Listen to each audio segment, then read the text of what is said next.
Welcome back, people. This is CC, and you're watching CC Sports Lab. People, today it is a controversial topic, and the topic is Steve Mclaren, coach of Jamaica Reggae Boyz, and the topic surrounds recruitment, right? Which was one of the major reasons as to bringing in an English coach, because as you know, a large compilation of the players are born in England, right, with Jamaican heritage. But what we want to know is, as an Englishman, Mr. Mclaren, are you willing to go and recruit some of the best young talents that have the ability to represent and the eligibility to represent Jamaica and England, in which you have the likes of a Rico Henry, you have the likes of a Tyreek Mitchell, you have the likes of a Reece Nelson, right? And we see that there's progress being made and a Mason Greenwood.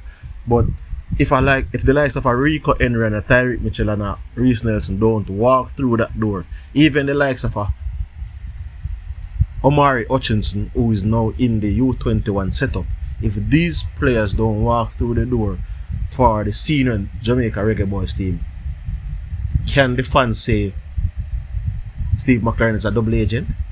Is it possible? Because remember, the coach is an Englishman. England hasn't won the World Cup since 1966. And some of these players that I'm calling the names of are some of the best young talents in England.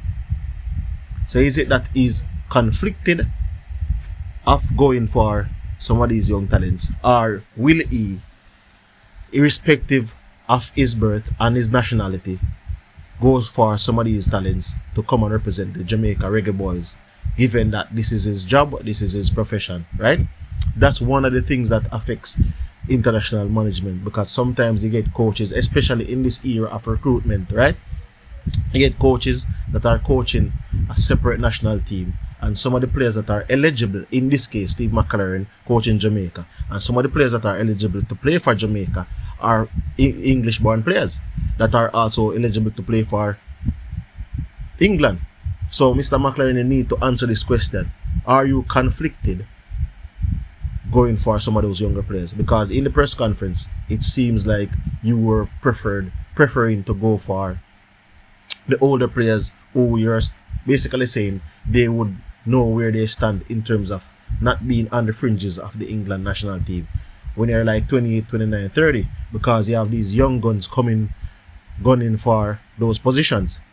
But one would think that you would want to go for these young guns because these young guns are the more talented and their ceiling is higher than the older players, right?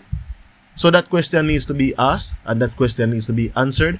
And I think if it is even not asked over the space of the next 1.5 years leading up to the actual World Cup, if you don't see some of these players like a Reece Nelson and some of these other players come into the team, then it would raise some eyebrows as to if he was leaving the door open for England so these players could possibly go and represent England, right? Remember, at the end of the day, the coach cannot force a player to come and play for Jamaica, but it is the coach's job to encourage these players to come and play for Jamaica, irrespective of anything anybody else want to say. So that question is one need to ask. And the final thing I will say, Andy, and also, my collector is not attached to a club, and I think that is one of the selection that raises a lot of eyebrows. Mason Holgate, rumors of it that he has his passport and his documents. So why was he not selected as a part of this specific squad? Coach, you need to answer this question. But guess what happened? Some people want to dwell on where the coach will live and whether Leon Bailey was coerced in writing a letter. That's the level of journalism that's going on in Jamaica. Absolute garbage. The question that the coach needs to answer is, one, how aggressively will he try to recruit those young talents that I've mentioned before? Rico Henry, Tyreek Mitchell, Reece Nelson, Omari Hutchinson, etc. The list goes on, right? And two, why was Mason Holgate not selected if it is that he has his documents and you select a player like my collector who is without a club? Those are the questions that need to be asked, and those are the questions that we need answers for, or the fans needs answers for. So remember to like, share, subscribe, leave a comment in the comment section, people. Tell me what you think. Tell me what your thoughts are. I'm out.